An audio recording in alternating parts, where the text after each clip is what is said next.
en Ciudadano ADN por la 91.7. Seguimos conversando, hablando de diversidad de realidades de mujeres en nuestro país, porque uno dice, que le ponen color el Día de la Mujer, y el Día del Hombre, ya, el Día del Hombre es en noviembre, ya, para que lo sepan. Lo que pasa es que no tenemos tanto que hablar de los hombres, porque los hombres ganan más que nosotras, porque entran más a estudiar que nosotras, tienen, básicamente. Así es que queremos conocer realidades súper diversas, y hoy día tenemos también aquí sentadas a la mesa del Ciudadano ADN, ustedes lo pueden ver a través de nuestro streaming, a 3 mujeres que se desempeñan en distintos ámbitos y que queremos conocer sus realidades. Aquí a mi derecha, la directora de la Fundación Iguales, historiadora, política, activista chilena, con un librito ahí recién salido del horno a propósito del voto femenino, María José Cumplido. ¿Cómo estás, Cote? Bienvenida. Bien, ¿y ustedes? Hola, ¿qué ¿Cómo tal? están? Qué gusto. Muy bien, gracias por estar aquí. También está con nosotros la académica chilena de origen mapuche, lingüista, activista por los pueblos indígenas y política, Elisa Loncón Antileo. Elisa, muchas gracias también por estar con nosotros. Mari Pulamien, ADN. Qué lindo, porque nos escuchan también allá en la zona sur, así que un saludo para todos quienes nos escuchan. De hecho, hay un profe que siempre nos manda saludos en Mapudungun. Nos tiene que poner la traducción después, pero siempre nos escribe así, nosotros lo agradecemos mucho. Saludo y en todo. Y ella es maquilladora, estilista, activista trans también. Alexa Soto está con nosotros. Alexa, bienvenida, gracias por estar aquí también. Muchas gracias por invitarme. Hola. Quisiera partir con Elisa, por la voz de la experiencia además.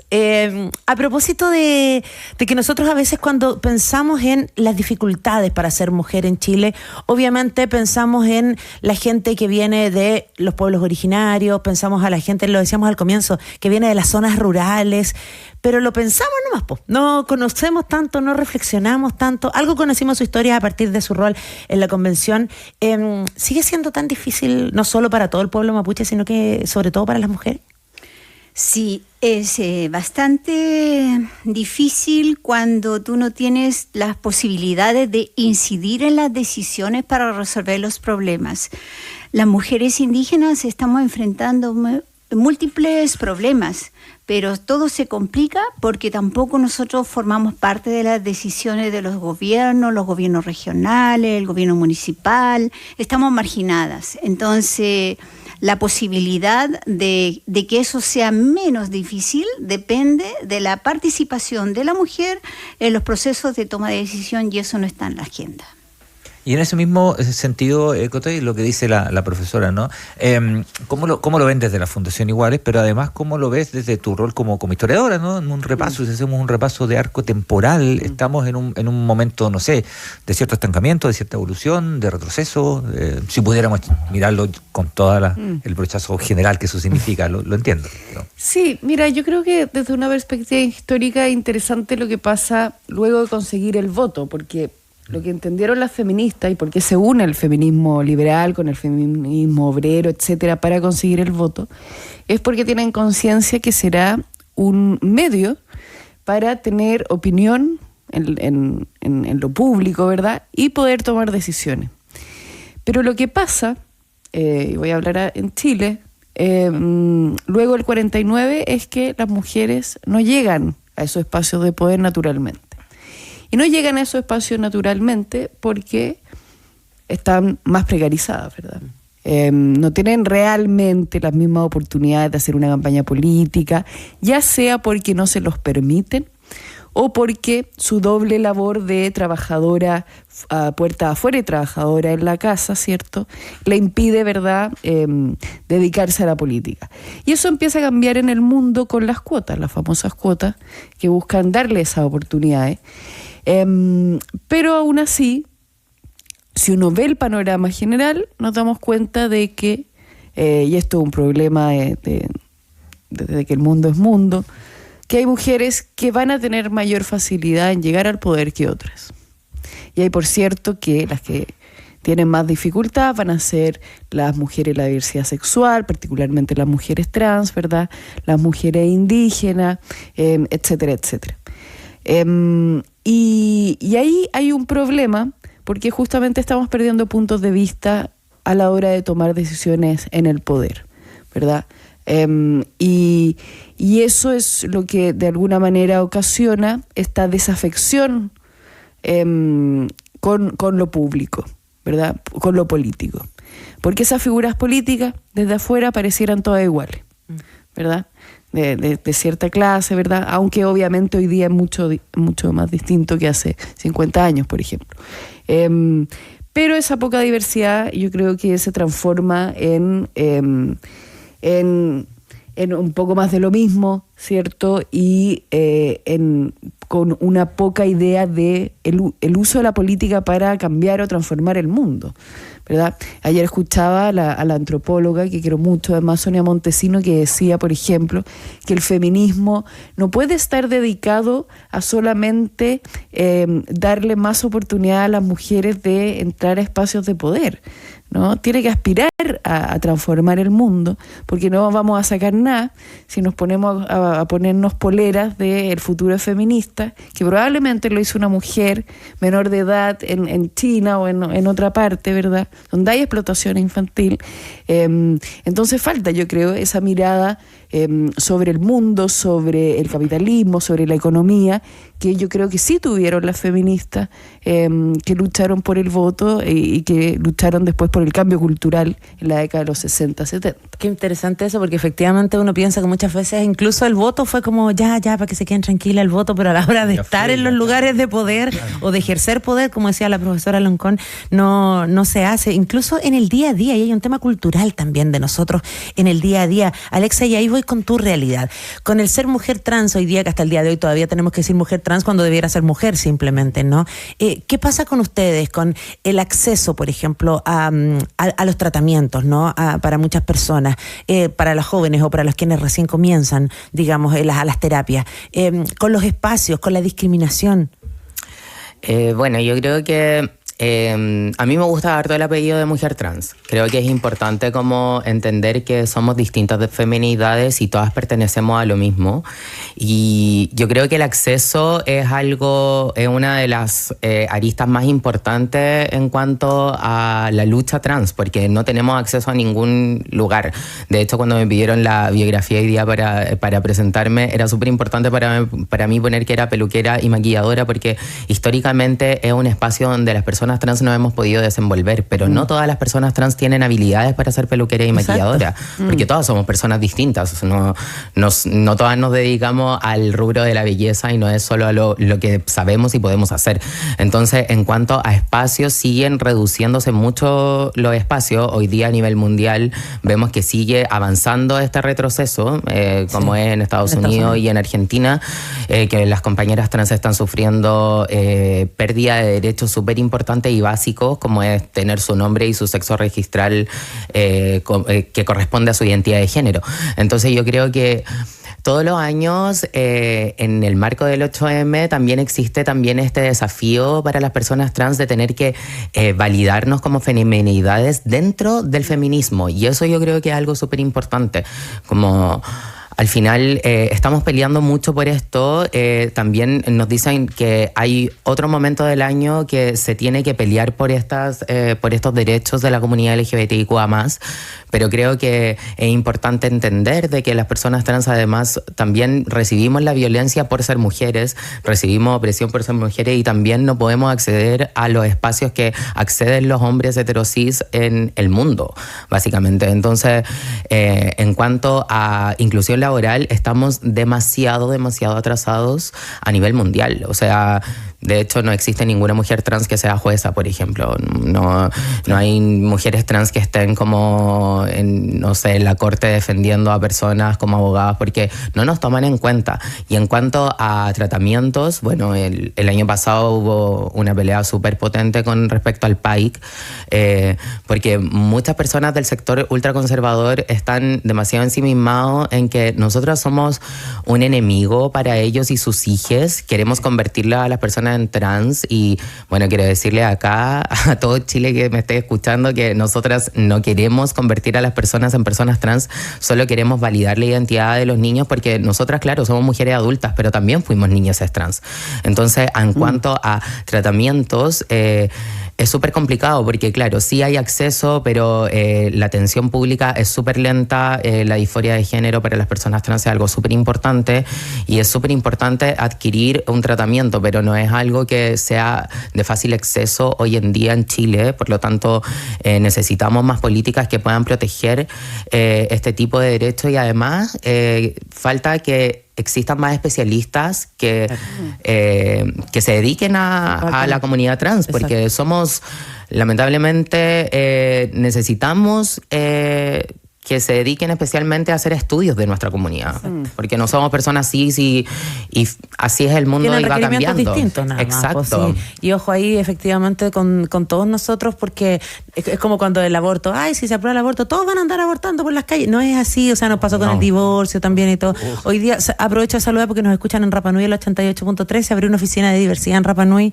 me parece que también es un bonito avance. Increíble. Es un súper avance, además respecto a esto de extender a lo largo del país, y ahí le quiero preguntar a la profesora Loncón, ¿no? A propósito de lo que decía María José también, de lo complicado que es para las mujeres, de lo complicado que es para mujeres, por ejemplo, de etnias indígenas, ¿no? O de diferentes lados en diferentes lados del mundo también. ¿Cómo lo ha visto usted esa evolución en el tiempo? No sé, desde, por ejemplo, cuando estudiaba, cuando empezó a ejercer, cuando empezó a ser profesora, sí, al momento actual. Sabes que la verdad es que lo que yo he observado es mucha negación de lo que son los pensamientos y las culturas originarias.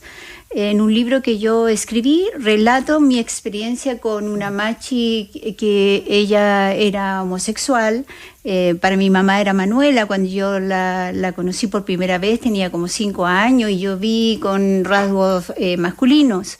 Y eso no quiere decir de que todas las machis sean homosexuales, lesbianas o gay, sino que lo más importante ahí es que las machis son autoridades originarias y lo más importante es el rol que tienen como autoridad originaria independiente del género y de la condición sexogenérica. Entonces, esa cultura originaria, que es llamada mapuche, tiene una forma de organización que es muy horizontal y donde en realidad a lo largo de la historia participaron hombres y mujeres.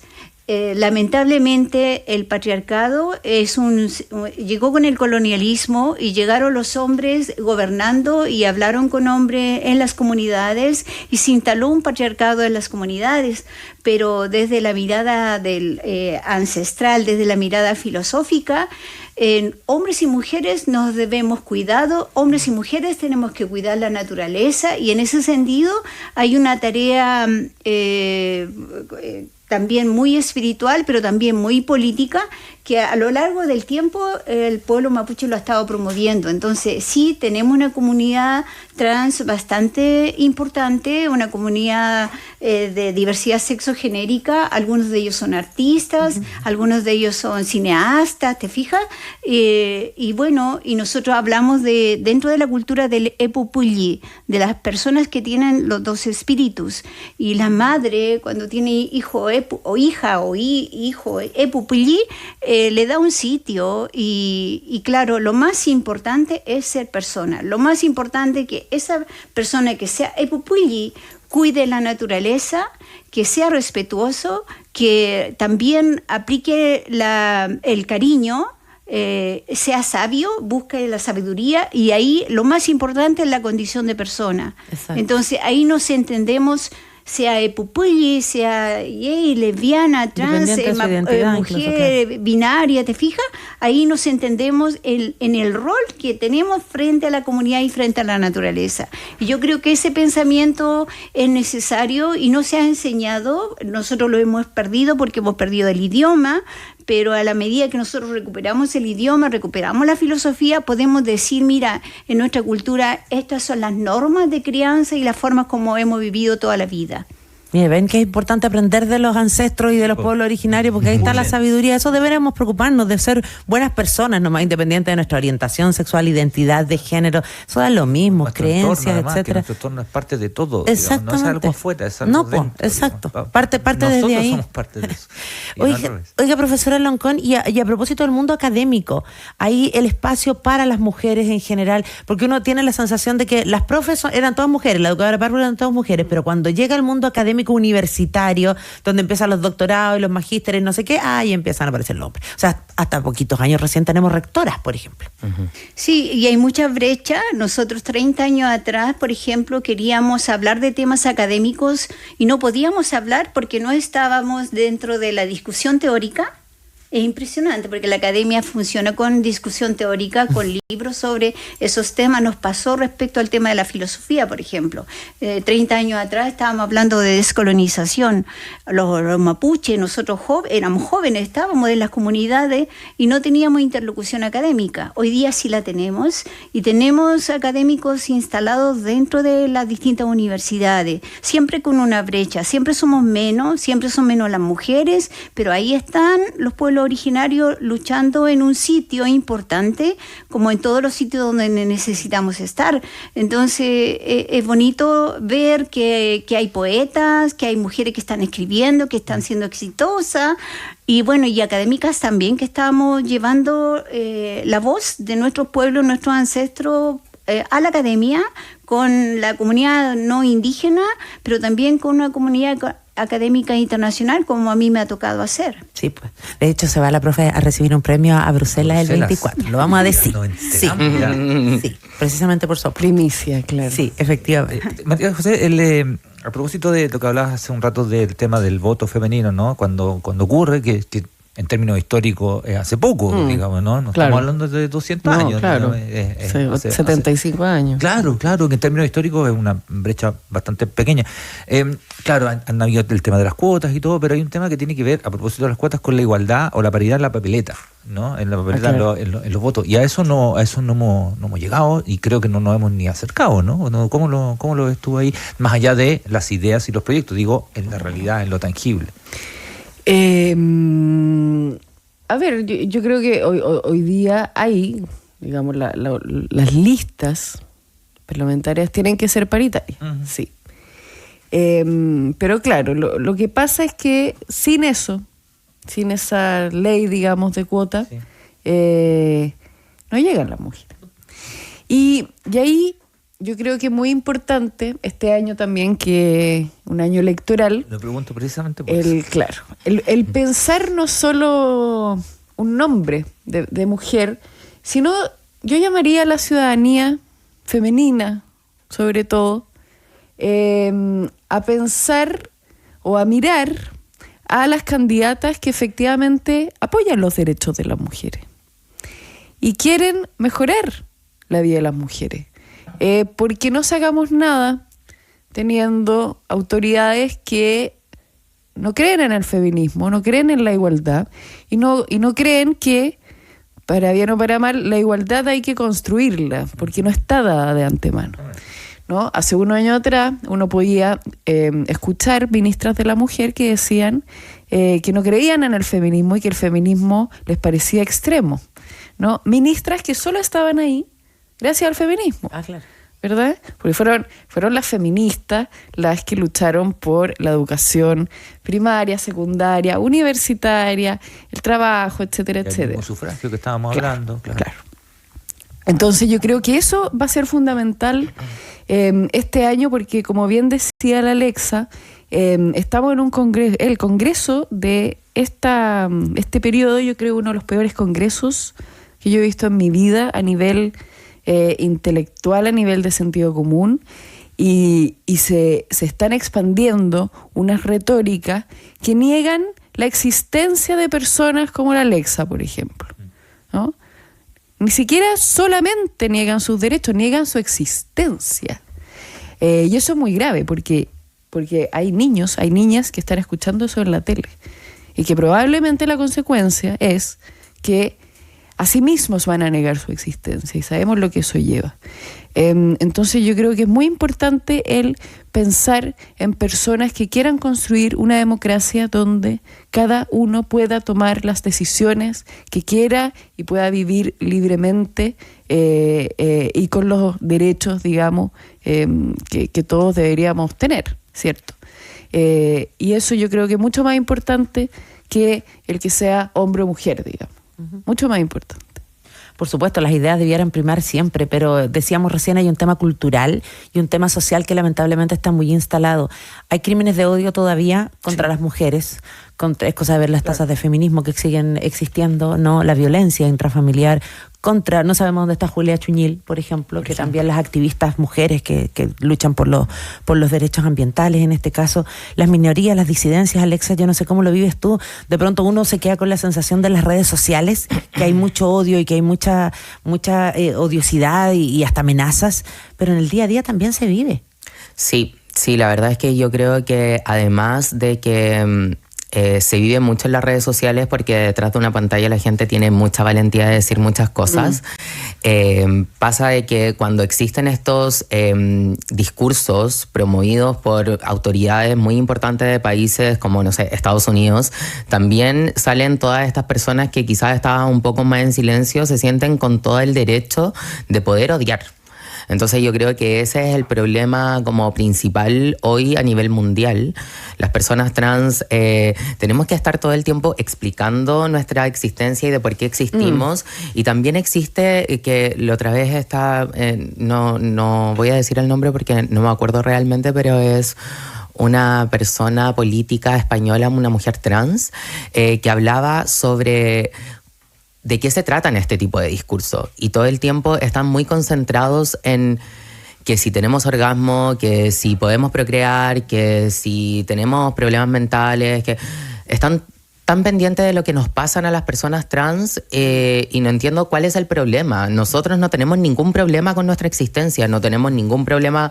Si tenemos problemas de neurodivergencias como los tienen todo el mundo, nos hacemos cargo, nosotros tomamos nuestros propios tratamientos, nosotros como comunidad tratamos de resolver nuestros problemas.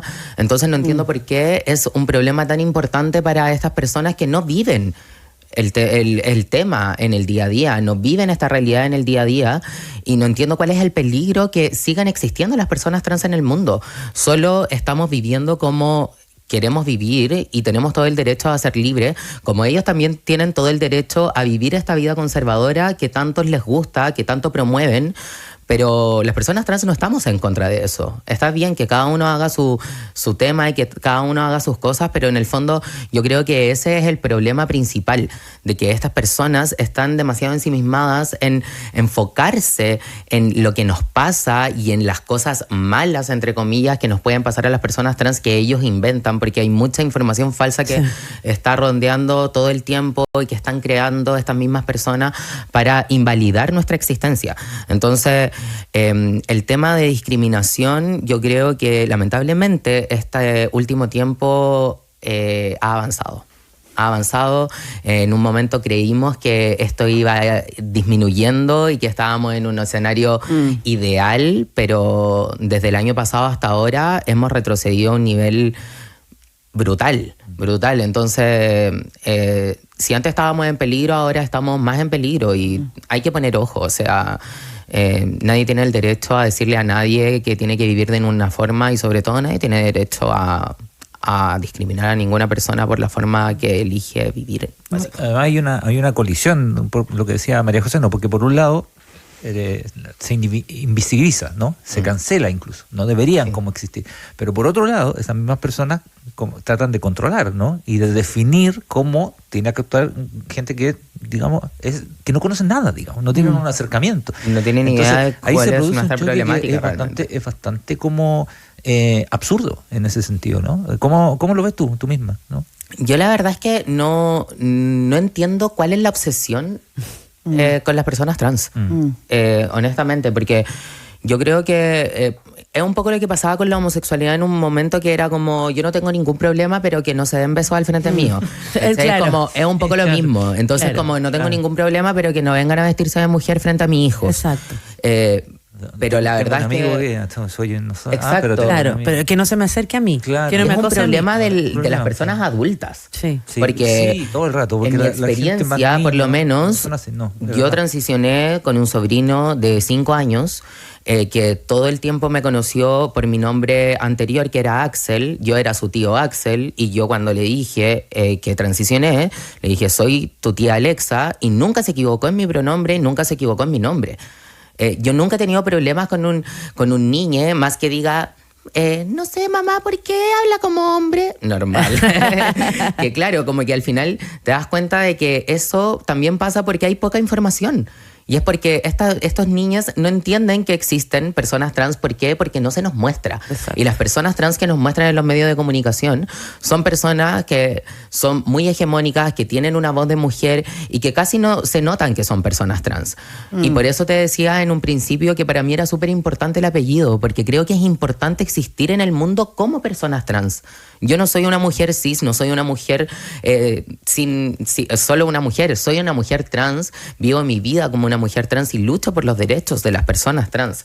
Entonces, yo creo que en verdad esta obsesión de las personas de ultraconservadoras que intentan disminuir nuestros derechos tiene que ver con algo con ellos mismos y es responsabilidad de todas las personas que apoyan a la comunidad trans y a las personas trans de educar desde la buena onda, desde el cariño y porque también pasa esto de que hay mucho conflicto y pelea y que uno nos tiran en violencia y nosotros respondemos con violencia y yo siento que es importante educar desde la buena onda y así la gente entiende mucho más. Sí. Bueno, lo que decía la profesora Loncón, pues no ser buenas personas finalmente, si eso es la base de todo. María José, ¿cuál sería tu reflexión o el mensaje? Nos están escuchando en todo Chile, Rapa Nui, incluyendo más allá de nuestras fronteras, gracias a nuestra aplicación, para las mujeres, para las nuevas generaciones sobre todo. Bueno, y para las más grandes también, que nosotros también hablamos con las mujeres grandes. Yo creo que todas nosotras tenemos que seguir empujando esta posta histórica que es el feminismo. Yo creo que en algún momento, bueno, y eso pasa en la historia, pero ahora estamos en un momento como que el feminismo un poco se asienta después de la ola. Claro, como que se asentó un poco después de la revolución del 2018, pero yo creo que hay que seguir pensando, yo creo que hay que seguir ampliando el campo, pensando en nuevos derechos, pensando también en formas o en nuevas formas que se van visibilizando de ser mujer. Yo creo que es muy importante que las feministas defiendan con mucha fuerza a las mujeres trans. Eso es muy importante porque un principio básico del feminismo es que justamente hay mujeres que tienen menos oportunidades o que sufren más violencias que otras. Y la comunidad trans, como bien decía la Alexa, por esta invisibilización que se le ha dado, recibe constantemente mucha violencia. Y además, yo creo que las mujeres tenemos que pensar en una nueva forma de habitar el mundo. Y ahí creo que el ser amable, yo creo que puede ser una revolución, ¿no? Porque estamos miremos a los líderes conservadores, el Donald Trump, ¿verdad? Milley, Johannes Kaiser, claro, ¿no? Sí, son muy agresivos. Que no tienen, por cierto, no tienen nada de amabilidad, no ven al otro. Y cuando uno no ve y no es amable con el otro, es muy fácil negarle su derecho. Y yo creo que la amabilidad, no como de ser amorosa, ¿cachai? Sino como la amabilidad política de habitar el mundo y hacerlo un lugar amoroso, ¿no? Desde el amor para el otro, en un mundo donde la competencia y el consumo priman. Yo creo que eso puede ser una nueva postura filosófica, ética, a la que tenemos que aspirar. Como decía la Elisa Loncón, esto mismo con la naturaleza, ¿no? Seamos amables. Que nos amen, eso es ser amables también, ¿no? Sí. Seamos seres amables. Elisa, ¿su reflexión? Bueno, saludar a todas las mujeres de pueblos originarios que nos están escuchando y decirle que tenemos que seguir adelante, cada una donde nos encontremos en el trabajo que estamos realizando, desde las hortaliceras hasta las que trabajan las lenguas, las escrituras de los pueblos. Y la verdad es que para la comunidad política chilena, que no nos sigan sacrificando. Exacto. Porque cada vez que se dan problemas políticos, se olvidan de nosotros.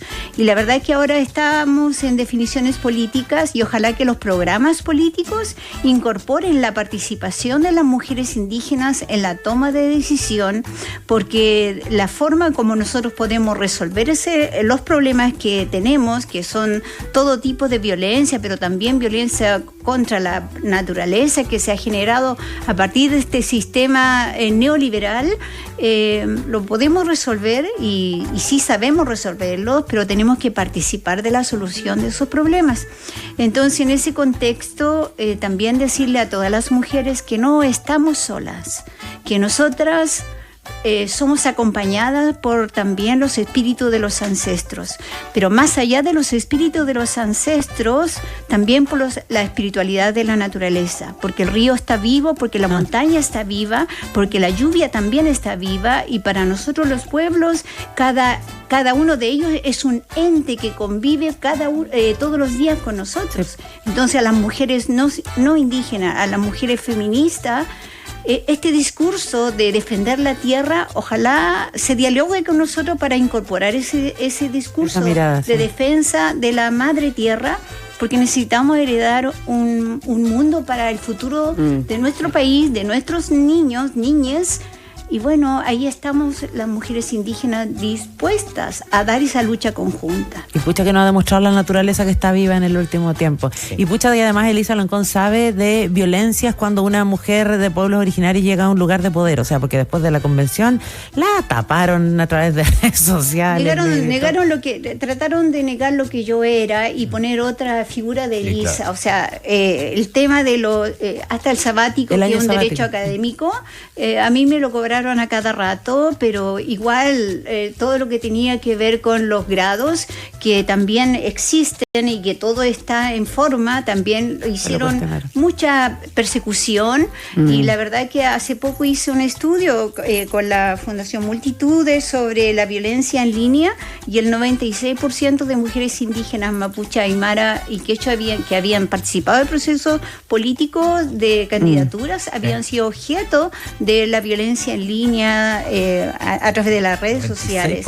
Entonces, no tengamos miedo, no estamos solas y podemos continuar en esta red articulándonos, las mujeres indígenas, no indígenas, las trans, las feministas, las lesbianas, vamos todas, porque todas estamos pensando en una sociedad que heredemos amor, como tú decías, que heredemos diálogo. ¿Por qué se han olvidado de dialogar con nosotras? Si el pueblo mapuche tiene una historia de diálogo, mira, más de 40 tratados firmados con el Estado de Chile, 60 firmados con los españoles, donde fueron instancias de diálogo. Y hoy día lo único que han colocado es el estado de excepción, que es violencia estatal en nuestras comunidades. Queremos dialogar, queremos aportar a la democracia, queremos seguir siendo este país con fuerza, pero también con raíz, con derecho.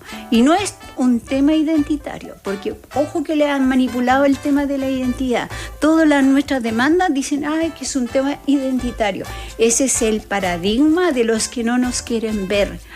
Ojo, aprendamos a distinguir, porque el tema de ese paradigma conduce a banalizar la demanda de los pueblos, pero es parte del despojo del pensamiento, y necesitamos un episteme inclusivo que nos incluya a todos en función de derecho y en función de una democracia inclusiva como la que hemos estado dialogando en los últimos tiempos. Aprendamos un poquito, sin leer no hace mal. Alexa, ¿tu reflexión final? Bueno, yo creo que es importante lo que acaba de decir Elisa, que no tener miedo. Creo que es una de las cosas más importantes. Y también llamar a las mujeres que creen que el feminismo en contra de los hombres a unirse al feminismo, porque esto no se trata de estar en contra de los hombres, sino que se trata de igualarnos, de tener los mismos derechos, de tener las mismas oportunidades, de protegernos a nosotras mismas, y también como llamar a la unión. Siento que es importante eso. Muchas veces, y como decía al principio, está el feminismo radical intentando quitarnos del movimiento feminista a las personas trans, y siento que desperdician toda su energía. Para mí es un desperdicio. no quiero ser ofensiva, pero creo que es un desperdicio ocupar tu energía en excluir a una rama del feminismo en vez de unirnos por los mismos derechos, porque insisto, nosotras en las marchas del 8M no estamos luchando por los derechos de la comunidad LGBTIQA+. Estamos luchando por los derechos de las mujeres porque tenemos el mismo enemigo, y es el patriarcado, que nos daña, que nos violenta, que nos agrede, que nos quita los derechos y que no nos permite llegar más allá. Y ese es el punto realmente, yo creo. Y eso, yo creo que lo más importante es la unión. Las personas trans existimos, las mujeres trans existimos, somos parte del feminismo y vamos a seguir siendo parte del feminismo. Las mujeres somos parte de este país y mayoritaria. Así que vamos a seguir siéndolo desde nuestras diversidades. Muchas gracias, María José, Elisa, Alexa, por haber estado con nosotros. Gracias por Gracias venir. a ustedes por habernos Gracias. invitado y escuchado. Gracias. Ya regresamos con Sandra Ceballos y Cristian Arcos en Ciudadano ADN por la 91.7.